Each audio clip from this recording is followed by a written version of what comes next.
네, 오늘 강의는 지난 시간에 이어서 이제 다이오드 이케이션을 이해했기 때문에 다이오드 이케이션을 유도할 때 보면 몇 가지 가정들을 했잖아요.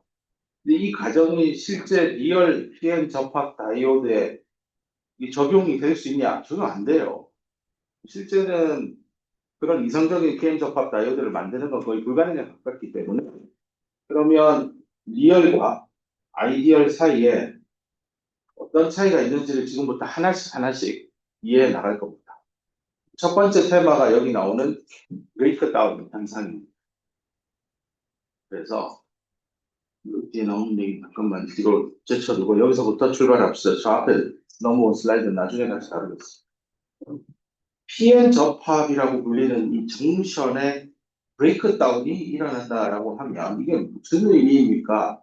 전류 전압 관계를 측정을 했을 때 우리가 학습한 다이오드의 IV 인간전압 VA라고 하면 제로에서 이렇게 해서 뻥 터져서 전류가 잘 흐르고 밑으로는 거의 Y축에 달라붙어서 전류가 흐르지 않는다라고 학습했는데 실제로 리버스 바이어스를 더 왼쪽으로 가면 이게 계속 유지될 수 있을까라는 질문입니다.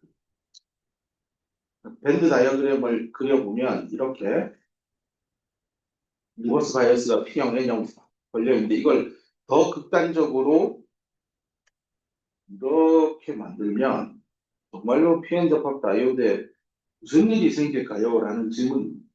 일단 언뜻 드는 생각이 이 기울기 있죠. 컨덕션 밴드의 기울기가 그죠? 요 방향의 에너지고 요게 X니까 기울기죠. 이 기울기는 분명히 전기장에 비례한다고 했습니다. 이 식이 1 오버 Q를 곱해주면 이걸로 쓸 수 있었죠. 내부에 특히 디플리션 영역 안에 전기장이 강하게 생성이 되면 주입이 된 전자 한 마리가 이렇게 동일한 어떤 뭐 몇 나노미터를 운동할 때 얻는 카이네틱 에너지는 어마어마하게 커질 겁니다. 가파른 기울기 때문에. 그럼 충돌도 세게 일어날 거고요. 그러다 보면 언뜻 드는 생각이 임팩 아이오나이제이션이라고 앞에서 그 DDR 공부할 때 제너레이션 마지막 단의 세 번째 유형으로 뭐 임팩 아이오나이제이션이 있는데 나중에 얘기할게요. 이런 얘기를 했었습니다. 그게 언뜻 떠오를 수 있을 겁니다. 그러면 밑에서 홀이 전자가 하나 잡혀 올라와서 EHP가 생기니 한 개 들어가면 두 개가 되고 두 개가 네 개 되고 네 개가 여덟 개 되면 뭔가 전류가 더 오를 것 같고 뭔가 이상한 일이 일어날 것 같습니다. 그래서 이 전류 전압 곡선에서 리버스 바이어스를 강하게 인가하면 세츄레이션 커런트 레벨이 일정하게 유지될 수 있느냐라는 질문에 대해서 아이디얼 다이오드는 그렇다라고 하지만 실제 리얼 다이오드에서는 그렇지 않습니다. 그래서 실험을 해보면 왼편에 있는 이 파트를 보면 전류가 아주 미미하게 흐르다가 어느 순간이 되면 미친 듯이 증가합니다. 요거 미친 듯이 올라가듯이 엑스포넨셜하게 증가하고 있는 모습을 볼 수 있습니다. 그럼 이제 설명을 해야 되겠죠. 왜 리버스 바이스를 강하게 인가하면 이름하여 브레이크다운 볼티지라고 합니다. 이게 VBR이라 썼는데 브레이크다운이 일어나는 전압입니다. 이러한 크리티컬한 볼티지, 경계 전압에서 왜 갑자기 전류가 와장창 흐릅니까? 그 원리가 뭡니까? 이걸 이제 이해를 할 겁니다. 근데 또 엔지니어들은요, 이런 현상을 보고, 이게 안 좋은 게 아니라, 그거 좀 활용할 수 없을까? 그런 생각을 해서 만든 게 얘입니다. 지너 다이오드. 한국말로 제너 다이오드. 지너 다이오드는요, 설계되는 그 목적 자체가 브레이크다운 동작 모드에서 동작되도록 설계해버립니다. 그러니까 얘는 애당초 다이오드, 우리가 생각하는 정류 기능을 가진 다이오드로 안 만드는 겁니다. 브레이크다운 모드에서 동작하도록 쓰는데 그 왜 그렇게 해서 어디다 씁니까? 애플리케이션이죠. 하나의 예가 여기 그림 B에 있습니다. 이제 지적 회로가 있는데 뭐 D램 칩이라고 생각합시다. 칩에 이렇게 이제 핀이 달려있죠. 그래서 외부에서 신호가 들어올 텐데 원래는 이 매뉴얼에다가 여기 플러스 마이너스 이렇게 하라고 했는데 여러분도 뭐 장난감이나 뭐 여러 가지 전자기기에 건전지 끼울 때 보고 잘 끼우겠지만 실수를 잘못 끼울 수도 있잖아요. 실수 한 번 해서 잘못 끼워갖고 장난감 동작 안 하면 짜증나겠죠. 뭐 설계를 이따구로 하냐. 고객을 위한 설계가 아니지 않냐. 이렇게 생각할 거잖아요. 똑같아요. 디램 역시 쓰다 보면 뭐 이게 꼽다 보면 플러스 마이너스 바꿔갖고 꼽을 수도 있어요, 사용자가. 이런 것들이 이제 고객이 실수하더라도 제품의 불량으로 이어지지 않도록 뭘 해야 되느냐. 그래서 이제 플러스 마이너스를 이렇게 달라고 설명서에 붙여놓으면 이제 전류가 이렇게 흘러 들어가고 이제 빠져나오는 방향으로 세팅이 돼서 이 집적회로 IC가 잘 워킹할 겁니다. 근데 꼭 말을 안 듣는 사람들이 있죠. 특히 일부러 그렇게 하는 고객들도 있습니다. 일부러 이렇게 역전압을 가해요. 그럼 전류가 이렇게 들어가겠죠. 이렇게 들어가는 순간 이 IC 직접 회로에 여러 오동작이 유발되는 거죠. 뭐 그렇기 때문에 이렇게 역으로 흘러 들어오는 전류를 차단해야 될 필요성이 제기됩니다. 그럼 이럴 때 어떻게 할까? 아, 역으로 들어올 때는 바이패스, 그러니까 우회시키는 거죠. 바이패스 시켜서 밖으로 빼버리면 됩니다. 그럼 이 직접 회로는 반대로 꼽는 순간은 아무런 전류가 안 들어와서 그냥 동작 안 하면 됩니다. 칩이 보호되는 거죠. 대신에 요 파란색으로 표현한 대로 이 방향으로만 가면 칩이 워킹하면 돼요. 그래서 사용자가 꼽았는데 왜 동작이 안 되지? 보통 반대로 꼽아서 또 눌러봅니다. 그럼 되네? 이렇게 하면 되겠죠. 자, 그렇게 바이패스 우회시킬 수 있는 목적으로 이 징어 다이오드를 요 핀과 핀, 단자 사이의 병렬로 하나 연결을 한 겁니다. 실제 칩은 이렇게 만들어져 있을 거예요. 실제 칩은. 그래서 이런 것들을 이제 보호 회로라고 합니다. 뭘 보호하죠. 칩을 이제 외부의 어떤 임의의 폴래리티가 리버스 되는 걸로부터 칩을 잘 보호하기 위한 목적입니다. 그래서 이 진화 다이오드는 위에서 밑으로 전류 흐르는 것은 허락하지 않고요. 밑에서 위로 흐를 때만 이거를 하기 위해서는 플러스 마이너스 순방향일 때 동작 안 하고 또 반대 방향 리버스일 때 동작하는데 요 직접 회로가 견딜 수 없는 수준의 반대 방향의 전압이 들어오는 걸 막아야 되니 견딜 수 있는 전압을 VBR이라고 하고 그 VBR만큼 진화 다이오드가 설계됩니다. 네. 그러면 이제 먼저 브레이크다운 볼티지의 원리에 대해서부터 먼저 생각을 해봅시다. 리버스 바이어스, VA가 크기이기 때문에 앞에 마이너스 붙였습니다. 마이너스 VA라는 리버스 바이어스가 너무너무 so large, 너무 커요. 그렇게 해서 그 공기층 내에 있는 일렉트릭 필드, 특히 최대치 값이 뭘 넘어서 버린대요. 크리티컬한 일렉트릭 필드 값을 넘었다고 합시다. 이게 뭐 어떤 건지 몰라서 그냥 임의의 크리티컬 일렉트릭 필드가 있다라고 합시다. 근데 그 전기장 수준에 도달하면 PN 접합이 브레이크 다운 된다라고 표현할 겁니다. 이 말은 여기 이제 다시 말해서 아주 큰 리버스 커런트가 흐르는 시점입니다. 그걸 우리는 PN 접합이 브레이크 다운 됐다라고 하는 겁니다. 즉 리버스 바이스일 때는 안 흘러야 되는데 전류가 갑자기 많은 대규모의 전류가 흐르기 시작하는 거죠. 그럴 때 이 정션은 브레이크 다운 되었습니다. 라는 표현을 할 겁니다. 그럴 때 이 크리티컬 전기장을 이제 연구자들이 열심히 연구를 해서 만든 것처럼 보이다 사실 앞에서 배웠던 겁니다. 여기 원래 빼기 VA 있잖아요. 그 VA 자리에 리버스니까 빼기 VA로 넣어서 더하기 들어갔고 이게 크리티컬한 고값이니까 이게 하필 내가 말하는 브레이크 다운 전압일 겁니다. 그죠? 그래서 그냥 앞에서 배웠던 그 고식 모양 그대로고 요거는 1 over n 해서 NA분의 1, ND분의 1입니다. 즉 연하게 도핑된 쪽, P형과 N형 중에 연하게 도핑된 쪽 사이드에 도핑 농도, 네트 도핑된 쪽에 넣으면 됩니다. 이렇게 완성 앞에서 배웠던 거를 가지고 들고 오면 되고 1호부터 이것도 앞에 있는 식에서요. 일렉트릭 필드 들어간 자리에다가 대입해서 얻어낸 식입니다. 브레이크 다운 전압은 빌트인 포텐셜하고 연하게 도핑된 이 빌트인 포텐셜은 NA하고 ND에 의해서 결정이 되죠. 9보다 6단만 알면 암산으로도 풀 수 있었습니다. 나머지들은 다 상수고 N은 연하게 도핑된 겁니다. 그리고 요 위에서 이 크리티컬 고에서 대입하면 대략적으로 VBR이 어느 정도 되도록 설계해야 되겠다라고 가이드를 잡을 수 있습니다. 우리는 이제 좀 원리에 대해서 더 자세히 알아봅시다. 이 에벌렌치 브레이크다운 메커니즘이라고 슬라이드 제목에 나오는데요. 에벌렌치라는 영어 단어가 뜻하는 바가 산사태잖아요. 산사태를 상상을 해보면 산 정상에 있는 나무 한 그루에 뭐 예를 들어 거기 까마귀가 있을 수는 없지만 뭐가 앉아있다가 또는 그냥 지금 나무에 눈이 계속 쌓이다 보면 어느 순간 나뭇가지가 부러지든 뭐 해서 눈이 툭 하고 떨어지잖아요. 근데 툭 떨어진 곳이 어마어마한 경사면이에요. 그러면 눈이 중력에 의해서 스르르 슬라이딩 되면서 내려가잖아요.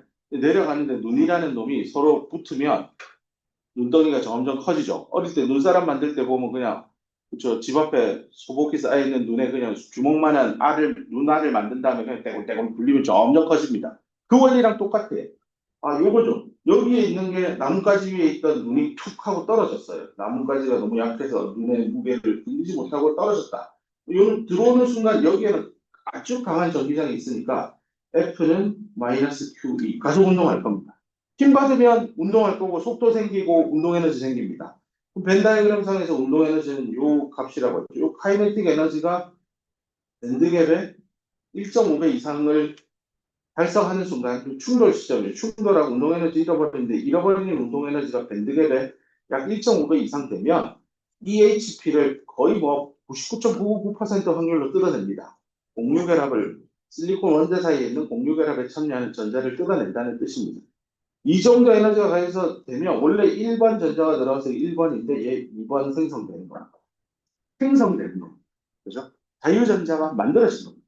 마치 산 정상에 있는 눈이 내 주먹 크기만한 눈알이었는데 그놈이 떼굴떼굴 굴러오면서 주먹이 아니라 머리통만해지고 수박만해지고 후박만해지고 이제 나중에는 어마어마한 거대한 돌덩이 같은 크기로 와서 한 하단에 살고 있는 민가들이 눈에 덮여버리는 산 상태가 생기는 거죠. 똑같은 얘기입니다. 이렇게 해서 가면 1번, 2번이 결국 1, 2지만 뒤에 3, 4를 만들고 그다음 1, 2, 3, 4가 가면 5, 6, 7, 8을 만들 거고 그러면 기하급수적인 2를 지수 2를 베이스로 해서 쭉 전자의 개수가 쭉 늘어나게 된다는 원리.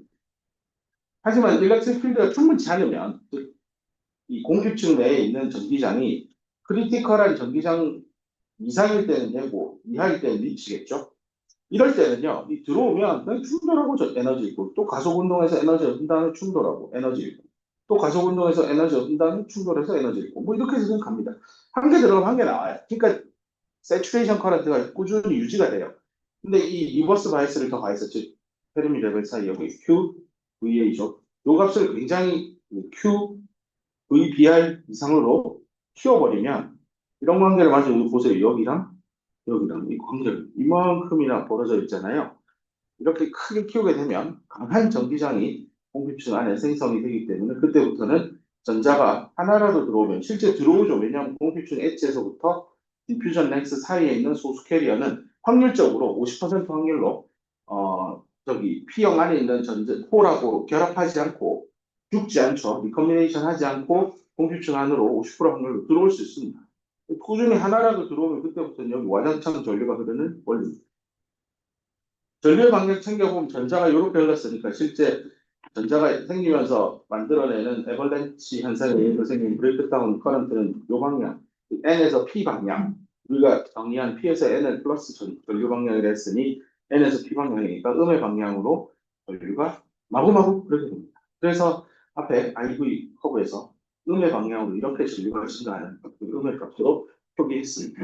포워드 바이어스 때 흐르는 전류하고 리버스 바이어스 때 흐르는 전류가 겉으로 측정했을 때는 똑같이 기하급수적으로 늘지만 그 메커니즘은 상당히 다르다는 점을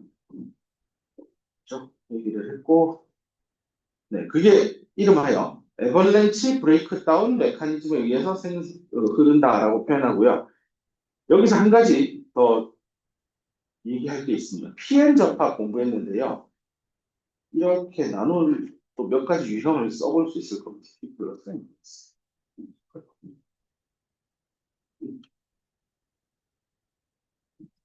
이플러스 P형 N형이 비슷하게 도핑된 경우를 PN 접합이라고 하면요. 한쪽이 좀 10배 이상 진하게 도핑된 원사이디드 PN 접합, 비대칭적인 접합을 만들 수도 있습니다. 그 다음에 양쪽 모두 다 아주 진하게 헤비 도핑하는 거죠. 헤빌리 도프되니까 18승 이상 도핑했다는 뜻이 디제너레이티블리 도핑을 시키는 겁니다. 이 네 가지 종류의 브레이크다운 메커니즘은 다 같을까에 대해서 스터디를 해봤고 그 결과는 마지막 요 녀석 P형, N형 양쪽이 매우 진하게 도핑된 경우는 우리가 알고 있는 에벌렌치 브레이크다운으로 설명이 안 됐습니다. 도대체 어떤 현상으로 설명할 수 있을까인데요. 일단 왼쪽에 있는 밴드 다이어그램을 보면 평형입니다. 평형이니까 이렇게 EF가 하나로 딱 만들어져 있죠. 그리고 이게 n 플러스니까 EF가 EC에 거의 붙어 있고 얘는 EF가 EV 라인에 거의 붙어 있습니다. 그 다음 리버스를 가볼게요. 이렇게 리버스를 가면 배운 대로 얘는 자꾸 위로 들어올리고요. 얘는 자꾸 밑으로 내리면 됩니다. 내려가는 게 플러스 전압인데 마이너스 전압을 가하니 이쪽에다가 위로 있는 상대적으로 내려갑니다. 그렇게 해서 벤 다이그램 그리면 이렇게 나옵니다. EF가 이쪽에 EV에 붙어 있고 이쪽도 EF가 EC에 거의 붙어 있는 모습입니다. 이제 워낙 진하게 도핑을 했기 때문에 눈여겨봐야 되는 부분이 이 공급층의 폭입니다. 공급층의 폭은 연하게 도핑된 도핑 농도의 루트를 치워서 여기 비례하게 되죠. 근데 이 놈 자체가 연하게 도핑된 놈 자체가 워낙 크기 때문에 공급층은 상당히 좁게 형성됩니다. 실제로 양단을 10에 20승 정도로 도핑을 해서 계산을 해보면 얘는 수 나노미터급까지도 낮출 수 있습니다. 이게 일반적인 이런 PN 다이오드는 설계하면 보통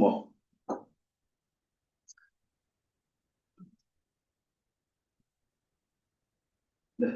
일반적인 다이오드는 설계해보면 공급층의 폭이 많게는 수백 나노미터에서 좁게는 수십 나노미터급입니다. 그래서 수십 나노미터급 정도로 공급층이 형성되면 거기에서는 양자역학적인 전자의 운동을 관측하기가 어렵습니다. 근데 지금 우리가 얘기하는 P뿔, N뿔 이런 다이오드는요, 이름하여 이제 진화 다이오드라고 합니다. 양쪽을 진화를 높이는. 이런 경우에는 이 폭이 매우 매우 좁았어요. 10나노 정도 된다고 합시다.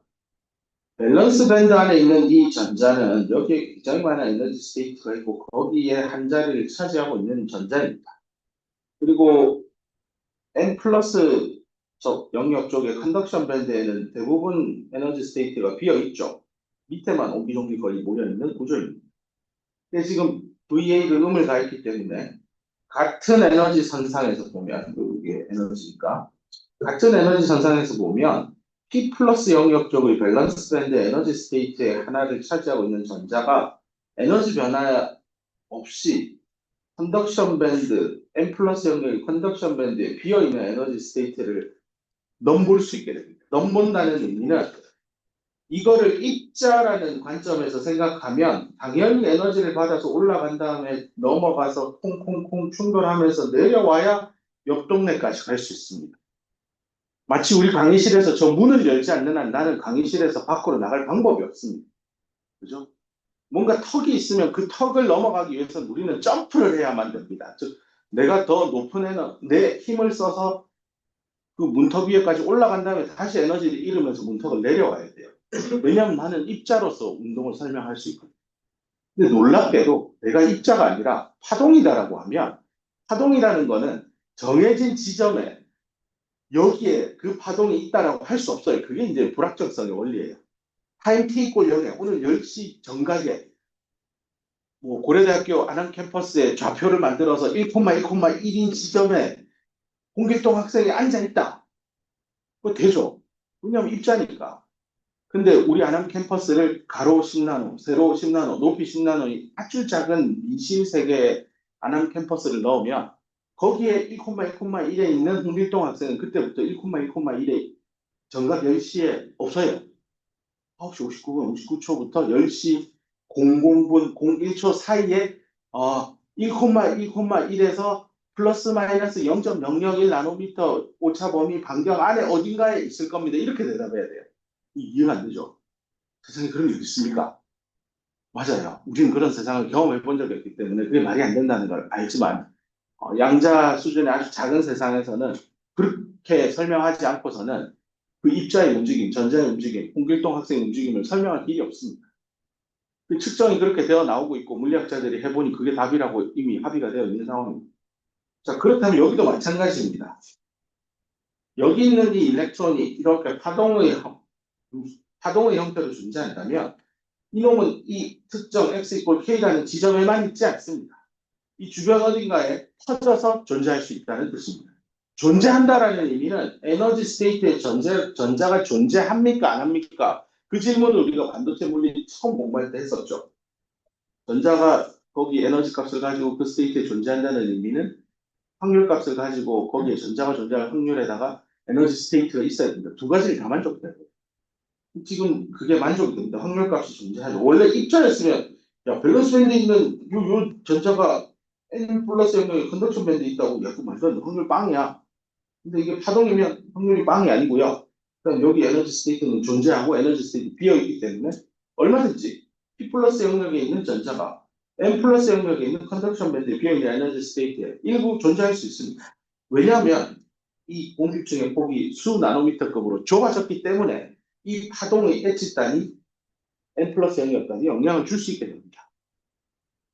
뭐 항상 이때 하는 설명이지만 소고기집하고 옆에 돼지고기집이 있으면 사람이 있으면 이거 먹을까 저거 먹을까 선택을 하게 되죠. 근데 나노미터 스케일로 존재하게 되면 소고기집과 돼지고기집의 이 간격이 1나노다. 나는 그거보다 훨씬 작은 뭐 피코미터 수준의 사람이겠죠. 여기서 밥을 먹고 있는데 사실은 돼지도 먹고 있고 소도 먹고 있는 이런 세상입니다. 우리의 크기가 아주 작아지게 되면 식당 두 군데 짬뽕집과 짜장면집을 갔는데 둘 다 먹을 수 있는 세상이 펼쳐진다는 거죠. 근데 우리는 그런 걸 경험할 수 없습니다. 왜냐하면은 미시세계만큼 우리가 작아질 수 없기 때문입니다. 근데 작아지는 세상은 그렇다고 합니다. 그래서 그런 원리를 여기에 이제 이용을 해서 사람들이 이제 우리는 그 미시세계를 경험을 못하지만 미시세계에 일어나는 일을 마치 입자의 운동처럼 빗대어서 비유적으로 설명을 하면 여기 있는 입자인 전자가 이쪽으로 관통해서 간 것처럼 설명해도 돼요. 이런 걸 보고 이제 사람들이 터널링 됐다라고 합니다. 터널링을 좀 더 쉽게 이해하는 방법은 이렇게 높은 산이 있으면요. 이 자동차가 있잖아요. 이렇게 가려면 산 넘어가려면 꼬불꼬불꼬불 뺑글뺑글 돌면서 올라간 다음에 다시 뺑글뺑글 돌면서 내려오면 돼요. 근데 터널을 뚫죠. 토목공학 하시는 분들이 여기에 터널을 뚫어서요. 그냥 직선 운동하면 끝납니다. 그러면 위치 에너지 관점에서 보면 이 자동차는 에너지의 변화 없이 이 거대한 산이라고 하는 장벽을 A 지점에서 B 지점으로 에너지 변화 없이 넘어갑니다. 그러니까 고속도로에서 그 높은 산을 뚫고 지나가는 터널이 이름이 터널이라고 하잖아요. 그 터널. 뚫고 지나간다. 이렇게 생각하면 되겠습니다. 원래라면 이만큼 올라갔다가 옆으로 이동해서 이만큼 내려와야 되는데 그 과정을 거치지 않는 셈이죠. 설명을 했고 그래서 이 보면 임피리컬한 VBR, 브레이크다운 볼티지 전압의 변화를 보면 실리콘 소재의 경우 이 라인인데요. 보면 PN 접합에서 양단에 연하게 도핑된 쪽에 도핑의 농도가 올라가면 올라갈수록 P뿔, N뿔로 만들어가는 겁니다. 이쪽은 PN이고 이쪽은 P뿔, N뿔이라고 생각하면 되겠네요. 됐을 때 브레이크다운 전압은 점점 내려갑니다. 이런 얘기. VBR의 크기 자체는 농도가 올라가면 감소한다. 이게 의미하는 바가 터널링 브레이크다운에 의해서 동작하는 다이오드는 브레이크다운 전압이 생각보다 높지 않구나. 그러니까 이게 워낙 양쪽을 진하게 도핑을 이렇게 했기 때문에 공필수 자체가 적게 만들어져 있었고 거기에 리버스를 조금만 가해도 이 밴드 랜딩하고 상관없어요. 이게 충분히 좁기만 하면 되기 때문에 금세 터널링 현상에 의해서 전자가 이동할 수 있는 문이 열립니다. 그래서 낮은 전압에서 이 터널링 브레이크다운은 자주 일어나고요. 이 터널링 다른 말로 이 터널링 브레이크다운 메커니즘을 지너 브레이크다운 메커니즘이라고 하고 봤는데 지너 다이오드예요. 그래서 앞으로 돌아가서 이런 지너 다이오드는 양단에 브레이크다운 전압이 꽤 낮아도 보통 5V 이하예요. 그래서 그림을 그려보면 이렇게 떨어져서 뭐 요게 뭐 한 마이너스 3V다. 그럼 이게 브레이크다운 전압이 얼추 뭐 한 마이너스 3.1쯤에 설계가 되면 얘는 지너 다이오드예요. 근데 일반적인 PN 다이오드를 가지고 실험을 해보면 이렇게 해서 쭉 더 가야 떨어져요. 뭐 마이너스 뭐 6V 이렇게. 그래서 웬만하면 브레이크다운이 안 일어나는데 이 지너 다이오드는 이 보호 회로로 동작해야 되는 이 직접 회로에 들어가는 전압 자체가 수 볼트 수준이에요. 뭐 50볼트 이렇게 잘 걸지 않아요. 물론 뭐 저기 전력 반도체는 또 딴 얘기지만. 그러니까 그러다 보니까 진화 다이오드는 낮은 전압에서 동작하도록 설계가 됩니다. 그러다 보니까 터널링 브레이크다운에 의존해서 전류가 잘 흐를 수 있도록 만들어줘야 됩니다. 이 정도고 요 얘기 하나 더 합시다. 이거는 이제 가끔 이렇게 거꾸로 물어봐요. 너가 회사를 다니고 있는데 웨이퍼 1번하고 웨이퍼 이번에 이제 실험을 해서 얘는 PN 다이오드를 넣고 얘는 B뿔, N뿔을 넣었어요. 그래서 이제 완성이 돼서 칩을 잘라서 PN 다이들을 무함하게 취직을 했어요. 얘도 잘라서 B뿔, N뿔 다이들을 많이 얻어냈습니다. 그런 다음에 각자 박스에 잘 담아서 실험실로 가다가 넘어졌어요. 이 한 장에 뭐 한 500만 원 한다고 합시다. 이게 500만 원이야. 와, 씨, 1000만 원 날렸네. 큰일 났다. 그럼 어떡하는 거야? 열심히 주워 담아야겠죠, 일단. 주워 담으면 뭐예요? 어느 게 어느 건지 눈으로 구분이 안 되는. 이럴 때 어떻게 하면 섞인 스타일들을 분류해낼 수 있을까? 뭐 이렇게 물어봤던 기억이 납니다, 학생들. 가끔 면접해야 될 일이 생기면 이런 기술적인 질문들을 할 때가 있는데, 가장 뭐 듣고 싶은 답은 여기 슬라이드에 나와 있는데, 그냥 무식한 답은 그냥 사과문 쓰고, 뭐, 1번 조용히 퇴사한다. 2번 상사에게 보고하고 다시는 이런 일이 없도록 싹싹 한다. 3번 손 들고 복도에 나가서 벌써 입는다. 4번 뭔가 스마트한 방법을 동원해서 어떻게든 이 위기를 극복한다. 뭐 이건데, 보통은 4번을 하죠. 왠지 답일 것 같으니. 그럼 그 스마트한 방법이 뭔지 제안해 보라고 하면, 모르겠습니다. 회사 입사하면 열심히 공부하겠습니다. 이런 대답을 하면 이제 용기는 가상하나 싶지만 다음에 봅시다고. 어, 그럼에도 불구하고 뭔가 아이디어를 내서 이렇게 브레이크 다운을 이용해서 뭔가 P&L에서 공부하는 걸 막 머리에 떠올리죠. 이용해서 할 수 있지 않을 건데 설명을 해줄게요. PN 다이오드는요, 다 만들어진 거기 때문에 새로 만들 수는 없고, 다이가 그냥 섞인 거기 때문에 몇 개 다이 꺼내서요, 리버스 바이어스를 인가해요. 그러고 나서 IV 커브를 측정을 할 겁니다. IV를 측정을 해서, 이렇게 이것도 이건 1번 시편, 어떤 거는 이렇게 2번, 어떤 거는 3번, 뭐 이렇게 나오겠죠. 이렇게, 근데 이게 설계 자체가 하나로 됐기 때문에 뭐 아니면 좋을 겁니다. 둘 중에 하나입니다. 둘 중에 하나. 그래서 뭐 1번, 2번만 살립시다. 이렇게 되는데, 여기서 이제 문제는 한 단계 더 들어가는 거예요. 야, 하필이면, 이렇게 하면 구분이 금방 되죠. 보통 VBR이 작은 놈이 핏불 앰플이거든요. 그럼 금방 구분이 될 거예요. 근데, 하필이면, 정말 너는 운이 없게, PN 다이오드의 브레이크다운 전압이나 핏불 앰플의 브레이크다운 전압이 똑같이 설계된 웨이퍼 두 장을 갖고 있었던 거예요. 이거 어떻게 바꿀래? 어떻게 구분할 건데? 이때 써야 되는 방법이 바로 온도 변화입니다. 템퍼러처. 보통 측정할 때 별말 없으면 상온 300켈빈에서 측정하거든요. 측정실이 그 항온 항습 기능을 갖춘 기계를 많이 넣어가지고 일정 온도를 유지합니다. 습도도 유지하고. 하필이면 내가 쏟아먹은 웨이퍼 두 장에 브레이크 다운이 다 똑같다고요? 그럼 이제 구분할 방법이 없다라고 생각하실 수도 있지만 온도에 따라서 이 브레이크 다운 메커니즘이 상당히 다릅니다.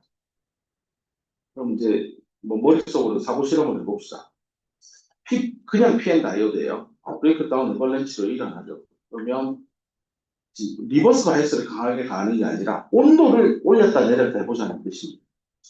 온도를 올렸다 내렸다면 도대체 에벌렌치 메커니즘에 무슨 변화가 생길까를 지금부터 상상하면 되는데요. 결론은 온도를 올려서 브레이크 다운 전압이 높아질까 낮아질까. 온도가 올라가면 이 브레이크 다운 전압이 올라갈까 내려갈까. 이게 이제 질문인 거죠. 먼저 온도가 올라가면 이게 원래라면 요만큼 이동 충돌 이게요. 근데 온도가 올라가면 폰온이 늘겠죠. 실리콘 원자가 더 미친 듯이 난리를 치고 있을 거 아니에요. 그러면 아마도 요만큼만 가고 충돌을 할 거예요. 합리적인 추론이죠. 폰온이 증가했으니. 또 가속 운동을 하겠죠? 왜냐하면 내가 전압은 똑같이 주고 있는데 온도가 오는 거예요. 또 충돌이 굉장히 빈번하게 일어나요. 그럼 이렇게 갈 것 같아요. 근데 아까 얘기했죠. 충돌을 하고 잃어버리는 이 카이네틱 에너지가 밴드갭 에너지의 1.5배 이상은 되어야 임팩 아이오나이제이션 EHP가 생성된다고 했어요. 근데 온도를 많이 올려버리면 폰온이 증가해서 충돌이 너무 빈번히 일어나니까 내가 에너지를 좀 얻으려고 하면 충돌나고 얻으려고 하면 충돌나니까 이 부등식을 만족할 수가 없어요. 그 말은 에벌렌치 현상이 안 일어날 거예요. 온도를 올려버리면. 그렇죠? 그럼 거꾸로 이렇게 생각해요. 온도를 올려서 에벌렌치가 안 생겨? 자, 그러면 리버스 바이, 마이너스가 하고 플러스가 아닌 리버스 바이너스를 더 세게 가해보자. 온도 올렸어요. 300켈빈에서만 400켈빈을 올려놓고 리버스 바이너스를 마이너스 5에서 마이너스 10까지 올려거든요. 그렇게 하면 벤 다이어그램이 이렇게 밀릴 겁니다. 그죠? 한덕수 분들은 그러면. 그 경우에는 조금만 가다가, 조금만 가도요. 훅 떨어질 거예요. 조금만 가도 훅 떨어져요. 조금만 가도 쫙 떨어져요. 그래서 어느 순간 에벌렌치 일어납니다. 그래서 결론입니다. 온도가 올라가면 에벌렌치를 내가 만들어내려면 더 강한 리버스 바이스를 가야 됩니다. 이런 결론에 도달합니다. 그래서 이거 돌아가서 야, 요거 PM 다이오드이면 온도를 올려서 측정하면 커브가 아마 이렇게 하다가 이 1번이 PM이라고 합시다. 이렇게 더 가서 툭 떨어질 거예요. 그래서 섞여버린 다이에서 하나 찍은 다음에 300켈빈에서 IV 하나 찍고요. 400켈빈에서 IV 찍어서 이 브레이크 다운이 일어나는 포인트가 왼쪽으로 시프트하면 그 다이는 PM 다이어드. 그 다음 터널링 합시다. 터널링의 경우에는 뭐 밑에 답이 나와 있지만 온도가 올라가면 브레이크 다운 전압의 크기는 오히려 감소합니다. 왜 그렇지? 벤 다이어그램을 또 이해합시다. 저 말을 벤 다이어그램을 이라는 도구를 활용하지 않으면 설명하기가 정말 어려울 겁니다. 벤 다이어그램 거. 여기서 온도가 300켈빈일 때 이 정도 그림이 나왔어요. 근데 이게 400켈빈으로 올라갔다고 합시다. 온도를 올리면 이게 무슨 일이 생길 거 아닌데요. 생각해보면 이게 파동이잖아요. 온도가 올라가면 얘까지 에너지가 쓸 거예요. 파동은 훨씬 넓은 의견까지 퍼져나갑니다. 그 말은 400켈빈일 때는 300켈빈일 때는 요거 아니 넘어가니 많이 하고 막 꼴딱꼴딱 하고 있어요. 안 넘어가는데 넘기는 방법이 그거죠. 300켈빈에서 VA를 더 마이너스로 가해서 이 골을 더 좁혀서 터널링이 쉽게 일어나게 하면 되죠. 그러니까 브레이크 다운 전압이 마이너스로 더 필요했던 거죠. 300켈빈일 때. 근데 내가 온도만 100도 올려주면 너 리버스 바이어스 더 갈 필요 없어. 네가 안 가야 되잖아. 이 전자 자체가 파동의 파형이 커져서 그냥 여기 이미 왔어. 터널링이 일어나는 거예요. 그래서 온도만 올리면 훨씬 쉽게 터널링이 잘 돼요. 이 말은 브레이크 다운 전압은 생각보다 높여줄 필요가 없다는 뜻입니다. 그걸 정리해서 얘기하면 온도를 올려주면 브레이크 다운이 일어나는 전압 자체는 아주 낮은 데서 일어난다는 의미입니다. 그러면 밑에 있는 데이터에서 보면 뭐 PM 다이하고 P 플랫프 섞여 있는 데서 다이 하나 끌고 와서 전류 전압 곡선을 찍는데 300켈빈 때는 찍으면 이게 섞여서 나와요. 근데 400켈빈을 올렸더니 이번에 데이터가 이렇게 나왔다. 이쪽으로 이동하네? 요거는 P뿔, N뿔 다이오드구나 하고 찾아낼 수 있습니다. 그래서 시간은 들겠지만 측정만 하면 이 섞여버린 칩들을 분류해낼 수 있을 겁니다. 결론입니다. 즉 이게 온도 의존성입니다. Temperature Dependence를 에벌렌치냐 터널링이냐에 따라서 나누어서 설명한 겁니다. 요약 부분 읽어보면 될 거고 잠깐 브레이크하고 또 뒤에 얘기로 이어가겠습니다.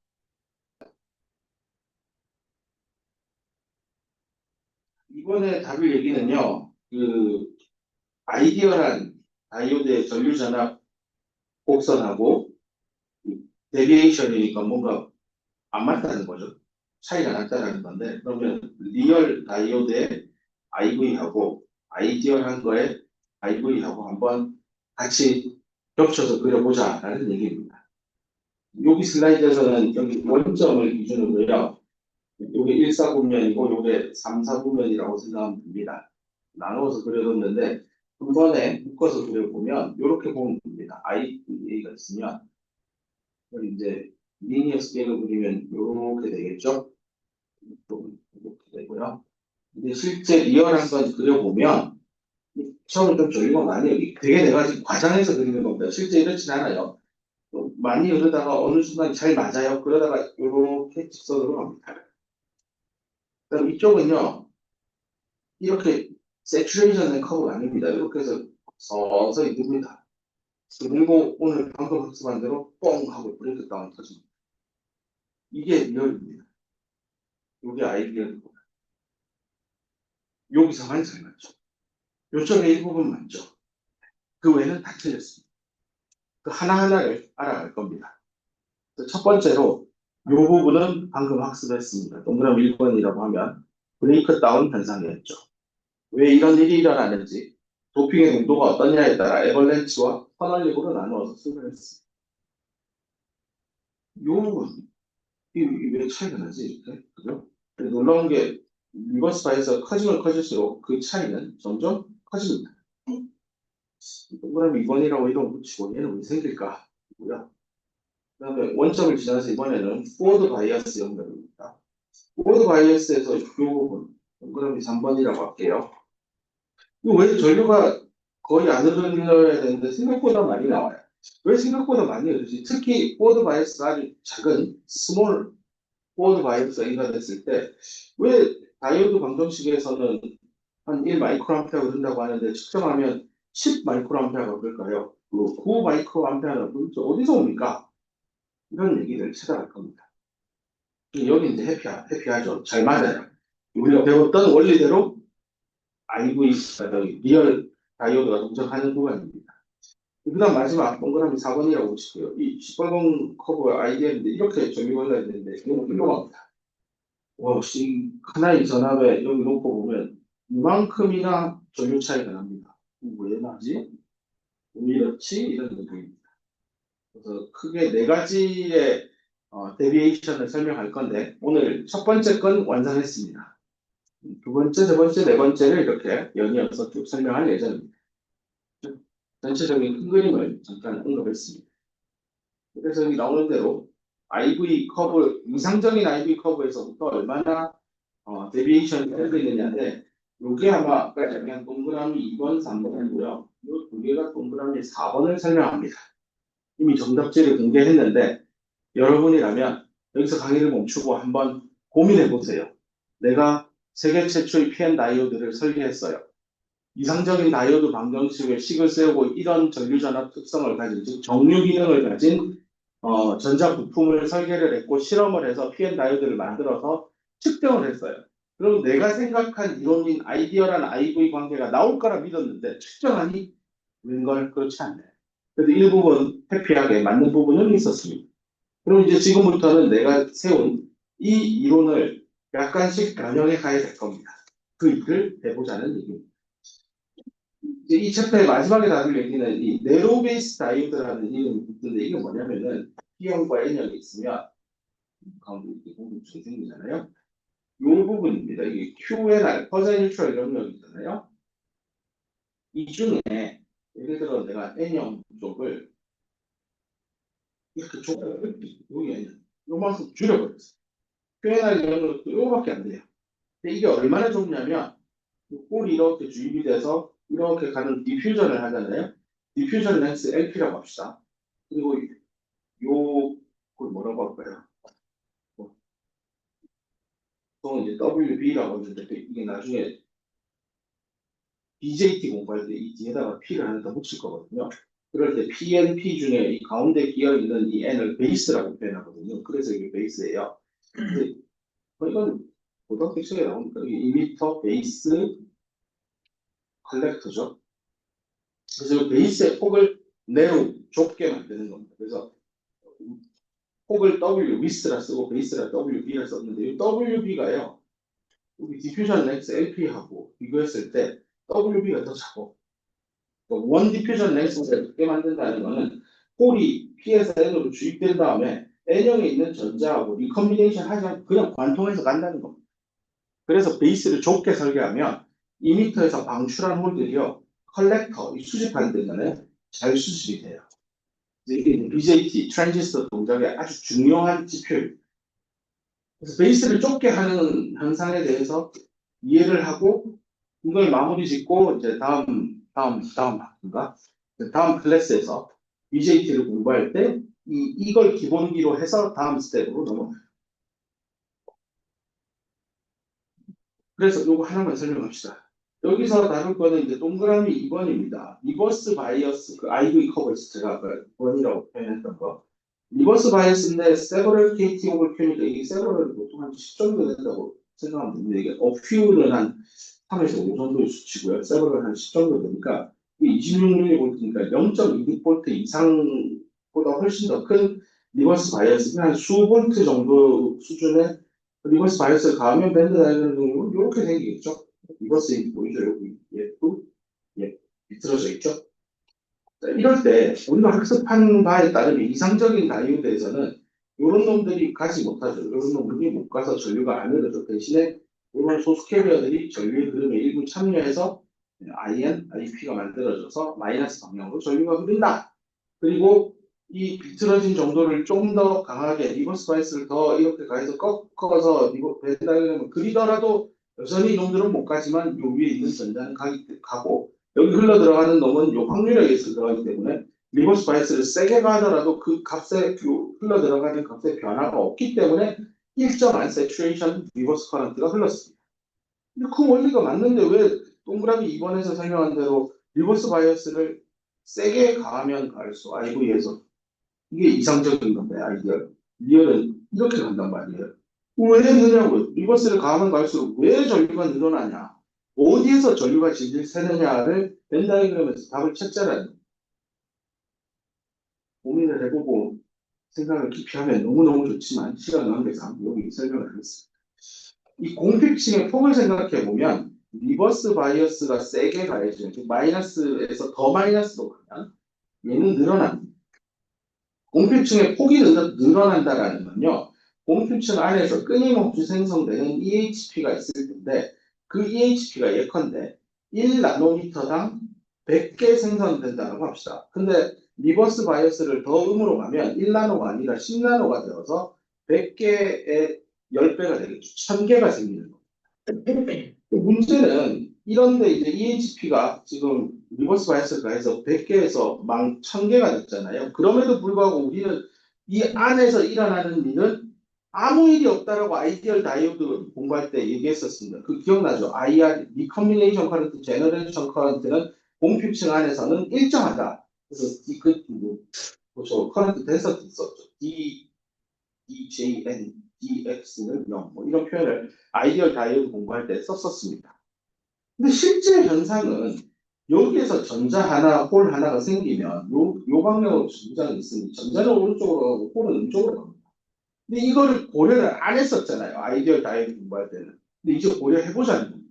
문제는 폭이 커지면 커질수록 요 충량은 엄청나게 빠르게 늘어날 겁니다. 그리고 얘가 이렇게 간다는 뜻은 충돌하고 가는 거죠. 그러면 전자가 오른쪽으로 갔으니 전류는 요거죠.